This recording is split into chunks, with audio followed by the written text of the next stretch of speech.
ಸಮಾನ ವಯಸ್ಕರು doctor Gayatri K M madam ಅವರು, ಡಾಕ್ಟರ್ ಫರಾನ ಪರ್ವೀನ್ ಮೇಡಮ್ ಅವರು, ಡಾಕ್ಟರ್ ವಿಷ್ಣುವರ್ಧನ್ ಅವರು 3 ಜನ ಪ್ರಾಧ್ಯಾಪಕರಾಗಿ ಪದೋನ್ನತಿ ಹೊಂದಿದ್ದಕ್ಕಾಗಿ ತಮ್ಮೆಲ್ಲರ ಪರವಾಗಿ ಅವರಿಗೆ ನಾನು ವಿಶೇಷವಾದ ಹೃದಯಪೂರ್ವಕ ಶುಭಾಶಯಗಳನ್ನು ತಿಳಿಸ್ತೇನೆ. ಈ ಹಿಂದೆ ಡಾಕ್ಟರ್ ಕೌಸರ್ ಮೇಡಮ್ ಅವರು, ಡಾಕ್ಟರ್ ಶಾಕಿರಾ ಮೇಡಮ್ ಅವರು, ಡಾಕ್ಟರ್ ಕೈಲಾಸ್ ಬಾಬು ಸರ್ ಅವರು ಕೂಡ ಪ್ರಾಧ್ಯಾಪಕರಾಗಿ ಪದೋನ್ನತಿ ಹೊಂದಿರತಕ್ಕಂಥದ್ದು ಹೆಮ್ಮೆಯ ಸಂಗತಿ. ಬಹಳ ಮುಖ್ಯವಾಗಿ ಇದೊಂದು ಔಪಚಾರಿಕ ಕಾರ್ಯಕ್ರಮ ಆದರೂ ಸಹ ಪ್ರಾಧ್ಯಾಪಕರಾಗುವುದಕ್ಕೆ ಅವರು ಮಾಡಿರತಕ್ಕಂಥ ಯೋಜನೆ, ಅವ್ರು ಪಟ್ಟಿರ್ತಕ್ಕಂಥ ಕಷ್ಟ, ಅವರ ವಿಚಾರಗಳನ್ನು ನಮ್ಮೆಲ್ಲರಿಗೂ ಗೊತ್ತಾಗಲಿ ಅನ್ನೋ ಕಾರಣಕ್ಕಾಗಿ ಅವರ ವಿಚಾರಗಳನ್ನು ಹಂಚಿಕೊಳ್ಳುವ ಒಂದು ಪ್ರವೃತ್ತಿ, ಒಂದು ಕಾರ್ಯಕ್ರಮ ಇದಾಗಿರ್ತಕ್ಕಂಥದ್ದು. ಭಾಳ ಖುಷಿ ಏನಂದರೆ ನಾವು ಮನುಷ್ಯ ಭಾಗಿಯಾಗೋದು ಎರಡೇ ಸಂದರ್ಭ ಅಂತ. ಒಂದು ಸಂತೋಷದ ಕ್ಷಣ, ಇನ್ನೊಂದು ದುಃಖದ ಕ್ಷಣ. ನಮಗೆ ಸಂತೋಷ ಇರದಿದ್ದಾಗ ಇಂಥ ಸಂತೋಷದ ಕ್ಷಣದಲ್ಲಿ ಭಾಗವಹಿಸಿ ಅವರ ಸಂತೋಷದಲ್ಲಿ ನಾವು ಪಾಲುದಾರರ ಮೂಲಕ ಹ್ಯಾಪಿಯಾಗಿರ್ಬೋದು.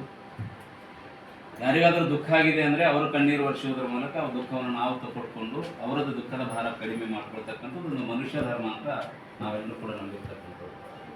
ಭಾಳ ವಿಶೇಷವಾಗಿ ಸರ್ ಅವರು ಹೇಳಿದಾಗೆ ಕಾಲೇಜಿನಲ್ಲಿ 27 ಜನ ಇದ್ದರೂ ಕೂಡ ಪ್ರಾಧ್ಯಾಪಕರಾದವರು 6 ಜನ ಅನ್ನೋದು ಭಾಳ ವಿಶೇಷವಾಗಿರ್ತಕ್ಕಂಥ ಹೆಮ್ಮೆ ಸಂಗತಿ. ಇನ್ನೂ ಮುಂದಿನ ಹಂತದಲ್ಲಿ ಕೆಲವು ಪ್ರಾಧ್ಯಾಪಕರು ಆಗ್ತಕ್ಕಂಥ ಹಂತಿನಲ್ಲಿ ನಾವೆಲ್ಲರೂ ಕೂಡ ಇದ್ದೀವಿ ಅಂತಕ್ಕಂಥದ್ದು. ಅದು ಇನ್ನೇನು ಕೆಲವೇ ದಿನಗಳಲ್ಲಿ ಅದು ಕೂಡ ಆಗುತ್ತೆ ಅಂತಕ್ಕಂಥದ್ದು.